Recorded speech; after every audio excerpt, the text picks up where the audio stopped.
Yes. But yeah, for weapons and things, we have to keep it with us. Especially because we're staying outside the city. So we're in Musselburgh, which is about 6 or 7 minutes away by train, so we can't pop back to the room and do stuff.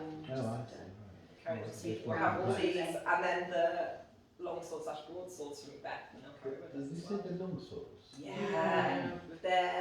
I don't have those with me. I was about to get my phone to show a photo, then I realised my phone is currently engaged. They're pure steel as well, and they're big, long things, wide, fat blade, and they make a great noise. And that's a sword and shield one. Yeah. They're not as heavy as you think that. They're heavy if you hold them out with your hand like that, you're going to feel the weight. If you use the blade as it's intended, it becomes much lighter. I will also say that this is a kind of, if you are not using them often, they are heavy. If you are perfectly violent, then they're less heavy. So, it depends. But yeah, I mean, they've lasted quite well. We had 4 of those that I got for the production where I met Amy, which was 2016, and we hired the rest at the time.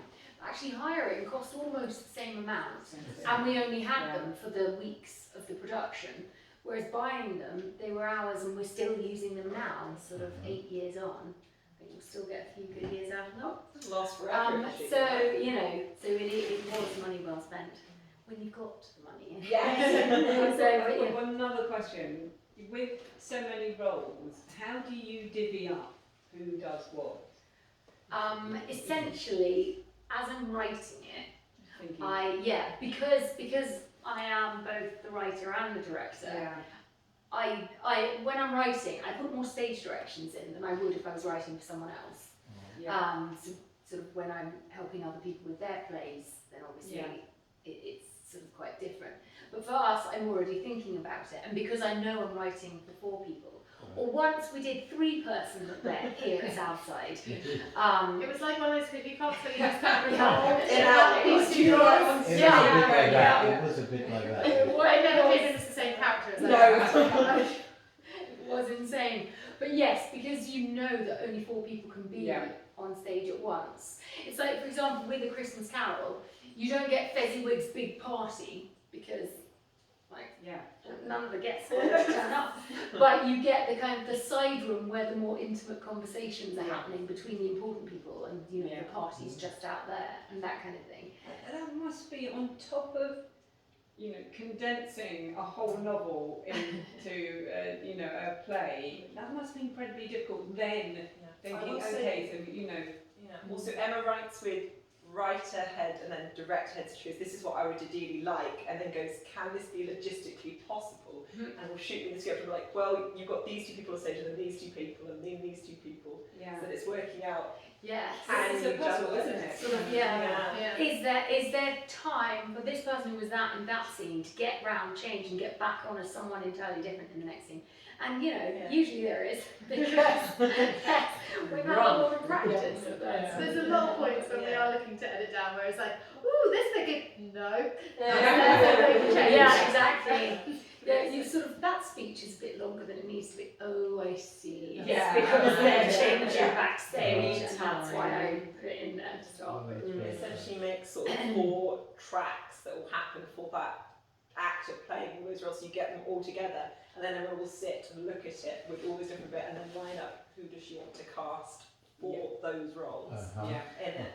I will say these days, because I know I am writing for largely these 4, and so sometimes we have a few people swapping in and out. So for some of the plays in the same collection, which is the retelling of the kind of 4 people shows, Fireside Folk Tales, which pretty much sort of started the year that we came here with A Christmas Carol. But when you know who you're writing for, it is also easier, because you're sort of like, you know, because in my mind there was never any question that Sarah would be Jim Hawkins. So I didn't have to change So once, you- it's the yeah. first time I've ever had it, She does it's make a amazing. very fine Jim Hawkins. Oh, thank you. Yeah. yeah, but so then you know Sarah is out for any of the other characters. Although Certainly, thank goodness. It's Yeah. like I have a little monopoly, I'm like changing my Sarah mind. plays 13 characters in Christmas Carol. Like Yeah. she's on and off like It's that. I was insane. just about to say we Yeah. would really love you to come and do the Christmas Carol, but we probably No. It would be yeah, we good do Yeah. love that. in with December. the ghost. I mean, Yes. I don't want to be a spoiler, but it's memorable. The ghost of Christmas past. We mentioned it briefly because we've always got worried it would set on fire, but it's because I'm big. The puppet's head is But to be here. fair, Oh, it when depends who's wearing it it. was Sophie last time, and Sophie's a lot taller than me. If I'm in it, it's me. Yes. Well, he's still taller than me. Yeah, he's still tall, It's and a- nowhere near as tall. Like a It's backpack huge. construction that It's like comes a up and it's dystopian huge. ghost. Yeah. and glowing eyes. About 2 meters tall. Oh my Yeah. word, Yeah. fantastic. Yeah, Yeah. it points menacingly. So yeah, it's yeah, that one I think was written not 100% knowing who would be which until we were sort of. And it's changed around a little bit. So Yeah, it has, there and incarnations. it is lovely that we have this sort of pool of people. When I Yeah. started, I sort of hand-picked a group of 10 people, Mm. asked them if they were interested, and then they kind of swapped in and out. And then the lovely Victoria came along last year, although actually I think the auditions were at the very end of 22. So that's when we met her auditioning for Then Large Harry came along. Macbeth. And as is always the case with sort of the larger auditions, it's always such a joy to meet some new people. Yeah. Because with difficult stuff like this, you want to be with people you know and you can Yeah. work with and you trust and all of that. But every now and then it is lovely to just have the chance to meet new people. And inevitably there's always a couple who, you know, it's one and done. And then And then sometimes it's yeah, exactly. And so then when we were looking for our fourth person to go to Edinburgh, you know, Victoria was just so great in the large group. She was, yes, she was so helpful, she was always there, she was always putting in the extra work and things. And so So she found the was, switch. yeah, so she was like top of our great list. sword. Yeah, but I do think it is a team effort. Like theatre, it needs to be, you know, it's not just your part. You know, it has to work with the whole group, and especially something intense as Yeah. Edinburgh or a little cast.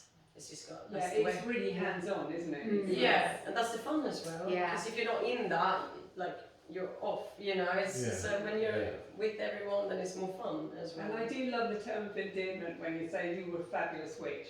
I know, right? Yeah. Well, so were you actually. Yeah. Yeah. Mhm. Oh no. Alright. Thank you so much. Thank you for Thank you so having us much. back. Yeah, it's been an absolute pleasure to be here again. It's a shame about the weather, but it has been lovely to be in here, and also actually, to be honest, this is more of a sort of test for Edinburgh, because this is closer to what we'll be doing in So Edinburgh true. than outdoors Yeah. have been. Oh, But- I wish you all the very best. Thank I you. know Thank you. it's going to be a hit, so you know it's going Thank to you go very very much. well. Thank you.